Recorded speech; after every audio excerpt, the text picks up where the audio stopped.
بسم اللہ الرحمن الرحیم۔ اتوار کی خصوصی سوال و جواب کی نشست میں آپ کا استقبال، آپ کا خیر مقدم ہے۔ السلام علیکم ورحمۃ اللہ وبرکاتہ۔ سب سے پہلے ہمارے سامنے نام عرفان نیپالی، انہوں نے ایک فوٹو بھیجا اور پوچھا ہے کہ امید ہے کہ آپ خیریت سے ہوں گے۔ تعویذ میں جو لکھا ہے اس طرح تعویذ لکھنا جائز ہے؟ یہ انہوں نے تعویذ یہ بھیجی ہے۔ یہ الہی بحرمت و برکت خواجہ عبدالرحیم مشرقی، یہ سب ایسے ہی ہیں، ان کی کوئی حقیقت نہیں ہے۔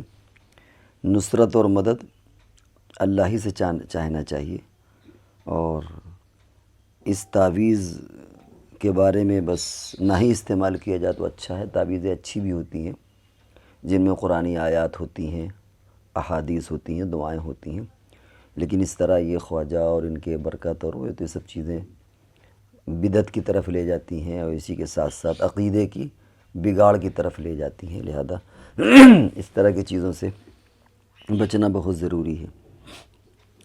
ایک نام وسیم شیخ، انہوں نے کچھ انگریزی میں لکھا ہے۔ مائی نیم از کیا Waseem Sheikh, I am from Mathura city حضرت، my question is I get very confused toward the word کیا ہے یہ؟ تو اس کا یہ سوال ہم سمجھ نہیں پائے انگریزی میں کیا کہنا چاہ رہے ہیں۔ Some word comes out of my tongue and I start getting confused, I don't remember what the intention was. بھائی ہم اس کو اور کلیئر کریں، یا تو اردو میں لکھیں یا اس کو اور کلیئر کریں، یا ہم آپ کا کویسچن سمجھ نہیں سکے کہ اس سے کیا پوچھنا ہے۔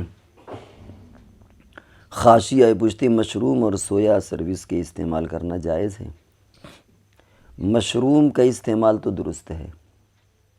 مشروم کو کہیں نام بدل کر کے، کہیں سانپ کی چھتری اور کہیں کچھ اور اس طرح کے نام ہوتے ہیں، اور حدیث میں بھی اس کا ذکر ہے، اور اس کو جدری الارض بھی کہتے ہیں، زمین کی چیچک، جیسے انسان کے جسم میں چیچک نکل آتی ہے، اسی گویا زمین کی چیچک ہے، اور کوئی اس میں بوتا نہیں ہے، حالانکہ اب تو اس کی باقاعدہ کاشت ہوتی ہے، کوئی بوتا ہوتا نہیں ہے، لیکن اس کے باوجود، لیکن اس کے جو حضور علیہ الصلوۃ والسلام نے اس کے پانی کے بارے میں بھی آتا ہے کہ آنکھ کے لیے مفید ہے، اور لیکن پانی کے تعلق سے تو یہ کہ اطباء سے بھی اس سے رابطہ کر لینا چاہیے کہ کس طرح ڈالنا ہے، کیسے نکالنا ہے، لیکن مشروم کا استعمال درست ہے اور جائز ہے۔ اور سویا سوس یہ ہم نہیں سمجھ سکے یہ کیا چیز ہے۔ ترنم لدھیانہ، ان کا سوال ہے کہ میں نے سنا ہے جو تعویذ تجوید اور مخارج کے ساتھ قرآن اور نماز نہیں پڑھتے تو اس کی نماز کا معنی بدلنے سے نماز فاسد ہو جاتی ہے اور گناہ بھی ہوتا ہے۔ تو میری ممی تو ایسی ہیں کہ سمپل طریقے سے پڑھتی ہیں، تو کیا ان کی نماز ہوگی؟ اور میں پڑھتی ہوں تجوید کے ساتھ، تو کئی بار نماز کے دوران اس کا مخرج نہیں نکل پاتا یا پھر غلط نکل جاتا ہے، تو کیا اسی صورت میں میری نماز ہوگی؟ بڑا لمبا سوال ہے۔ اور بتایا کہ جو جان بوجھ کر اس لفظ کو غلط پڑھے تو اسلام سے باہر بھی ہو جاتا ہے، نکل جاتا ہے۔ ایگزامپل انہوں نے فصلی لربک وانحر، بڑا ہا ہے لیکن اس میں کسی نے چھوٹا ہا پڑھ دیا، تو اس طرح کیا ہوگا؟ یہ ایسا پڑھنے سے دین سے کوئی باہر تو نہیں جائے گا؟ بنیادی طور پر یہ سمجھیے کہ اس میں ایک تو بیچارے دیہات کے ہیں یا شہر کے ہیں، سمپل لوگ ہیں جنہوں نے ایسے ہی نادرہ خالہ اماں سے پڑھ لیا، جو محلے میں عورتیں پڑھاتی ہیں، ان کا تلفظ بھی صحیح نہیں ہے، اب بوڑھے ہو گئے اور وہ تصحیح بھی ان کی ممکن نہیں ہے، کہتے نہیں بوڑھے طوطے نہیں پڑھ پاتے، ان کی زبان نہیں پلٹتی، تو اب تو بیچارے معذور ہیں، وہ جیسا پڑھ رہا ہے پڑھ لیں اس کو وہ، اور نماز بہرحال ان کی ہو جائے گی کیونکہ اب وہ تصحیح پر قادر نہیں ہے۔ لیکن کوشش ضرور کرنا چاہیے، ایسا نہ ہو کہ آدمی کوشش نہ کرے، تصحیح کی کوشش کرنا چاہیے، لیکن ایک عمر ایسی آتی ہے کہ پھر اس کوشش سے بھی کوئی فائدہ نہیں ہوتا۔ کوئی آدمی 80-85 پلس ہے، تو اب اس کی زبان ایسی ہو گئی کہ آپ اسے لاکھ سمجھائیں وہ زبان اس کی اسی طرح ہو گئی ہے، تو ایسی شکل میں تو نماز ہو جائے گی۔ اور یہ جو آپ نے لکھا کہ جان بوجھ کر کے، تو ظاہر بات ہے جان بوجھ کر تو گناہ پڑے گا۔ اب اگر نماز میں اس نے جان بوجھ کر کے غلطی کی اور معنی بدل گیا تو نماز نہیں ہوگی، اور اگر کوئی ایسی تبدیلی جان بوجھ کر کے کی ہے کہ جس سے کفریہ معنی ہو جاتے ہیں تو پھر وہ حکم بھی لگ جائے گا، کیونکہ اس کا قصد شامل ہو گیا، ارادہ شامل ہو گیا۔ لیکن اگر قصد اور ارادہ شامل نہیں ہوا اس کا، اور اس کی زبان ہی ایسی ہے، تصحیح کی کوشش کی اس نے لیکن تصحیح نہیں ہو پاتی اس کی، تو پھر ایسی شکل میں اس کی نماز بھی ہو جائے گی اور اسے گھبرانے کی ضرورت نہیں ہے۔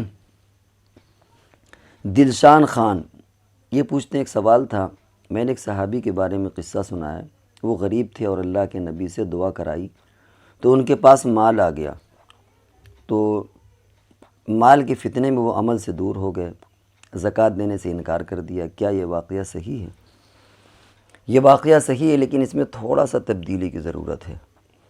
اس میں یہ کہنا کہ ایک صحابی کے بارے میں یہ نہ کہیے، تعبیر یہ ہے کہ ایک شخص کے بارے میں، کیونکہ اس زمانے میں بہت سے لوگ ایمان لے آتے تھے لیکن وہ اندر سے منافق ہوتے تھے، اور ایسا بھی کہ ایمان لائے لیکن ان کی نیت خالص نہیں ہے، یا ارتداد انہوں نے اختیار کر لیا، تو ظاہر بات ہے کہ پھر وہ صحابی نہیں رہے۔ تو یہ تعبیر کہ ایک صحابی، یہ غلط تعبیر ہے۔ یہ کہا جائے کہ ایک آدمی، ایک شخص، ایک بندہ یوں کہہ سکتے ہیں، ایک آدمی ایسا تھا، اس کو صحابی سے تعبیر نہیں کریں گے۔ چنانچہ اس طرح کی بات آتی ہے کہ بہت مال و دولت ہو گئی اس کے پاس، جنگل میں چلا گیا، پھر وہ حضرت صدیق اکبر کے زمانے میں لے کر کے آیا صدقہ خیرات، تو انہوں نے واپس کیا کہ حضور علیہ السلام نے جب واپس کر دیا تو میں بھی قبول نہیں کروں گا۔ حضرت عمر کے زمانے میں آیا رضی اللہ تعالیٰ عنہما، آپ نے بھی واپس کر دیا کہ جب حضور نے قبول نہیں کیا تو اب ہمیں بھی تمہیں قبول نہیں ہے۔ تو حضور علیہ السلام ناراض ہوئے تھے، کیونکہ جب حضور نے مطالبہ کیا زکوٰۃ کا تو اس نے کچھ ایسے جملے کہے جو ارتداد کی طرف لے جاتے ہیں اور وہ گویا ایمان سے آدمی نکل جاتا ہے، اس طرح کی باتیں آئیں، حضور ناراض ہوئے۔ اور یہ بات اس میں شامل کرنا پڑے گی کہ وہ اخلاص کے ساتھ اس نے توبہ نہیں کی، تو اگر اخلاص سے اس نے توبہ کر لیا تو ظاہر بات ہے کہ ارتداد جیسے گناہ کے بعد بھی پھر اللہ تبارک و تعالیٰ اس کا ایمان قبول کر لیتے ہیں۔ تو اب اس کے بارے میں کہ آخر میں کہاں تک بات پہنچی، اس کے آخری خاتمہ کیا ہوا، وہ تو زیادہ وضاحت نہیں اس کی، لیکن اتنی بات صحیح ہے۔ اور یہاں پر پھر سمجھ لیجئے گا کہ ایک صحابی کی تعبیر درست نہیں ہے، ایک آدمی، ایک شخص، اس طرح کی تعبیر کرنا چاہیے۔ شہاب الدین اس مسئلے میں وضاحت فرمائی، انہوں نے بھیجا جس میں مالے گاؤں کے جو ایک مفتی صاحب ہیں، جو شاید ایم پی یا ایم ایل اے کیا ہے، ابھی الیکشن میں جیتے بھی ہیں، تو وہ بڑے مفتی ہیں اور ان سوالات کے جواب دے رہے ہیں۔ تو اس میں ایک سوال یہ ہے کہ اگر کوئی آدمی عورت کو طلاق کا اختیار دے دے تو اب ایسی شکل میں کیا ہوگا؟ اگر طلاق کا اختیار وہ عورت کو دے دیتا ہے تو ایسی شکل میں کیا عورت مالک ہو جائے گی؟ تو انہوں نے جواب دیا ہے کہ ہاں ہو جائے گی، اور مسئلہ بھی ہے کہ اگر نکاح کے وقت میں یا نکاح کے بعد عورت کو آدمی طلاق کا اختیار دے دے کہ میں اپنا اختیار تمہیں دیتا ہوں، تم چاہو تو اپنے اوپر میری طرف سے طلاق کو واقع کر لو، تو ایسی شکل میں مسئلہ لکھا ہوا ہے کہ وہ عورت کو اختیار مل جاتا ہے، جتنا اختیار شوہر نے دیا اتنا ہی ملے گا۔ اعجاز احمد انصاری یہ پوچھتے ہیں، کوئی غیر مسلم ہم سے نمستے یا نمسکار بولے تو کیا اس کا جواب دے سکتے ہیں؟ بول کر میری دکان مسلم علاقے غیر مسلم علاقے میں اس کا جواب بتا دیں۔ اولاً تو آپ خود good morning, good evening, good afternoon اس طرح کے جملے سیکھ لیں، ہمت کر کے اگر سلام کر لیں تو بہت اچھا ہے، السلام یا صرف سلام، اور اس کے معنی بھی ان کو بتا دیے جائیں کہ بھئی سلام کے معنی سلامتی کے آتے ہیں۔ تو ہمیں امید ہے کہ اگر کسی بھی سلام کا مفہوم اس کو سمجھا دیا جائے کہ سلام کا مطلب کیا ہے، تو ہر کافر بھی سمجھے گا کہ ہم کو سلام کیا جائے، وہ یہ سمجھتے ہیں اللہ جانے یہ کیا کہہ رہے ہیں۔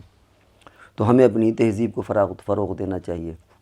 اور سیکنڈ درجے میں یہ ہے کہ گڈ مارننگ، گڈ ایوننگ سے کام چلا لیا جائے، لیکن اگر کہیں خدا نخواستہ ایسی آدمی پھنس جائے کہ نمستے اس نے کر دیا اور وہ منتظر ہے آپ کی طرف سے کہ آپ بھی کچھ کہیں، اور ہمارے لیے اس کے سوا کوئی چارہ نہیں کہ ہم نمستے یا نمسکار کریں، تو الفاظ بگاڑ کے کچھ بھی آدھا ادھورا کہہ دیں، نمستے یا نمسکار، اس طرح کوئی ایسے جملے کر دیں، نمسکار اس کے الفاظ بدل کر کے کسی طرح وہ کہہ دیں، کیونکہ یہاں پر بھی یہ کفریہ معنی اس کے نہیں ہیں۔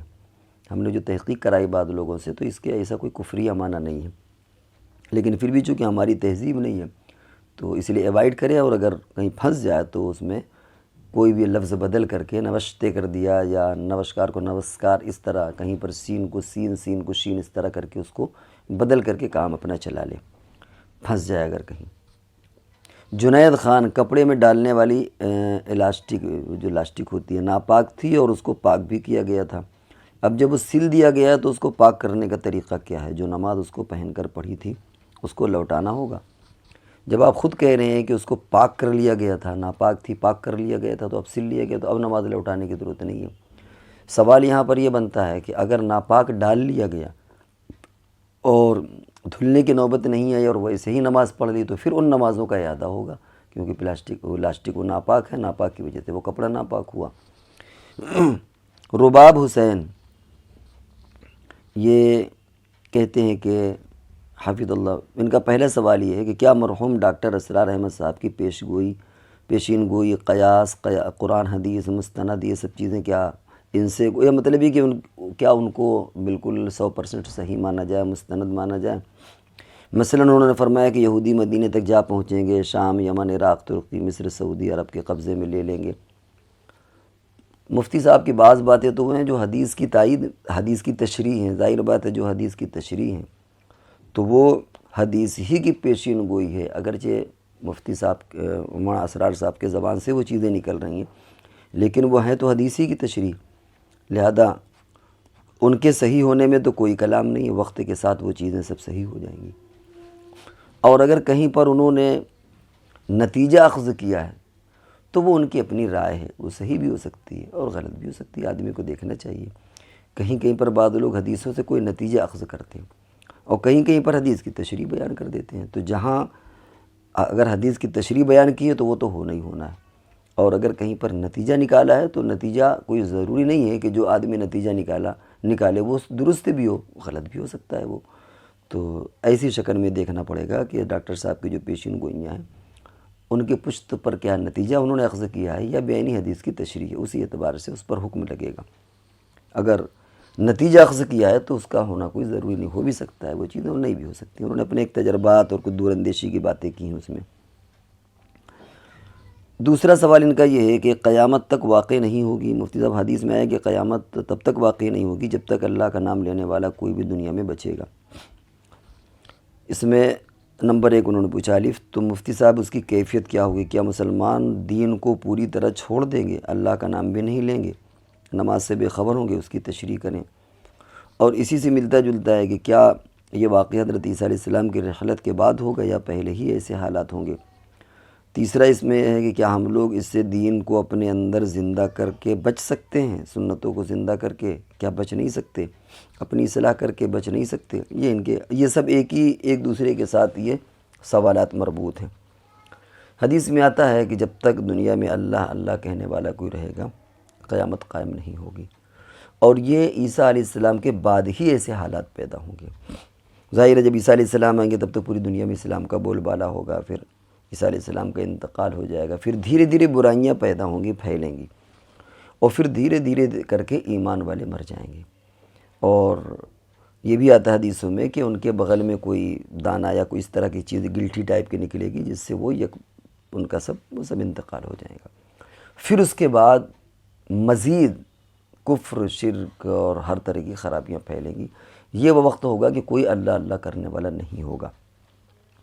تو جب تک آدمی اللہ اللہ کر کے جی سکتا ہے، نمازیں پڑھ کے جی، تو ظاہر بات ہے کہ جیسے آج کل ہو رہا ہے، برائیاں بھی ہو رہی ہیں اور اچھائیاں بھی ہو رہی ہیں، اسی لیے قیامت بھی نہیں آ رہی۔ لیکن قرب قیامت میں وہ دجال آئے گا، پھر عیسیٰ علیہ السلام آئیں گے، پھر وہ پورا جو حدیثوں کے اندر بیان کیا گیا۔